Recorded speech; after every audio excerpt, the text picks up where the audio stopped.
Can we talk about, not to play devil's advocate too much, but I want to tease something out because I think this is something that maybe hooks people into believing these anti-racism tenets. They Hmm. will say that color blindness is impossible, right? You can't possibly be Yeah. colorblind. And which I guess Yeah. if you have working vision is technically true. You can't be colorblind, right? Um, Ugh. and so, So many puns. I hate the puns, but right. that's what it is. Carry on, carry on. No, no. So I guess if you look at actually All right. evolutionary biology, right? There The is crack my knuckles. actually we Colorblind. All right. no no we Let's we go. we do have evolutionarily, like, we do have in-group preferences that have developed, right? Hmm.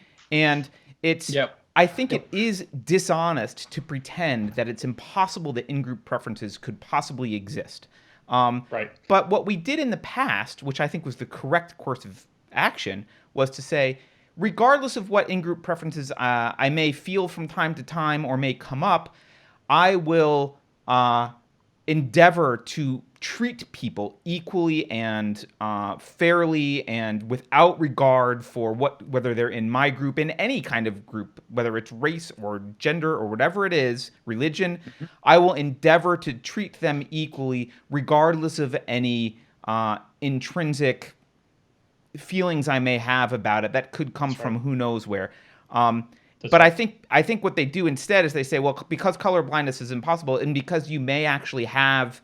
sometimes uh, this inability to be perfectly colorblind, therefore you are actually racist. So Right. your sin is something that's actually not in your control, rather than something where it used to be that your sin was in your control. Your actions Right. determined your sin. Now there's something intrinsic about Unconscious you that is sinful. bias.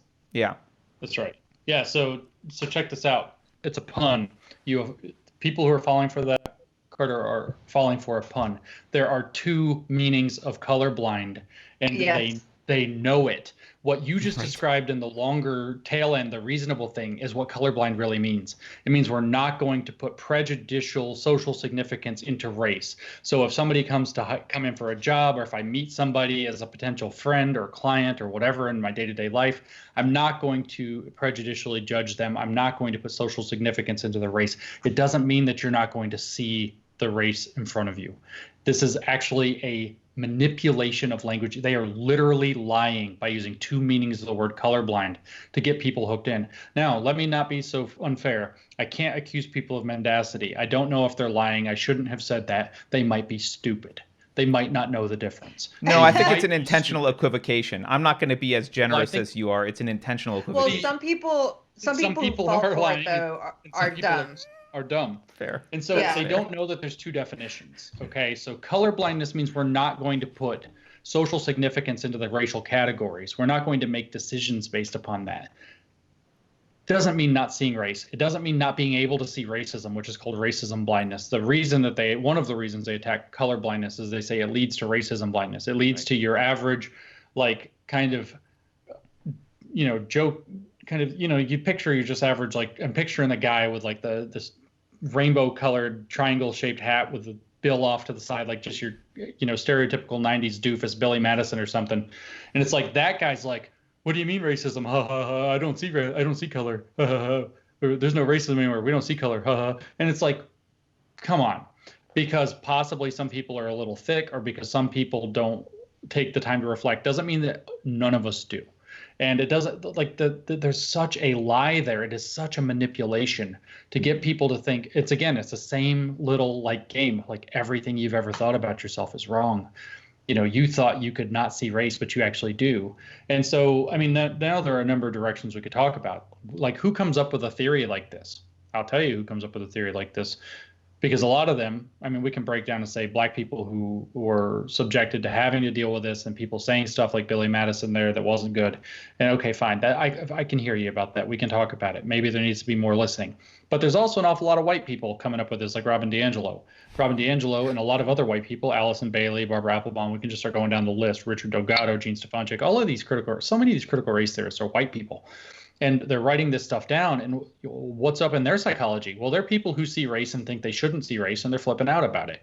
And so it's like, So what do? They're like, oh, color blindness is a lie. Ah, I see race all the time. I'm like, okay, well, it means putting social significance in a race. And if that's what you're doing, you're a racist. And if you're not, then chill out, because it's normal to be able to actually detect the skin color somebody has with your eyes. You can even just see in black and white, and you can still see the difference for the majority of people. It's not what it's being sold as. It's really, really insidious. So it is, you are correct. That is a place where they're hooking people. And it's a lot of these little rhetorical strategies where they play double meanings of words. Did you know that colorblindness, that means not seeing race? No, it means not making race significant to making decisions. In fact, you have misappropriated the term in order to do political activism. And I know you did it on purpose at some level. At the scholars level, I can say it's a lie because they've written it down that they know the difference. Yes. They know the difference. Yeah. Those people are lying. Your average person who's picked it up is just like, whoa, dude, I never thought about that before.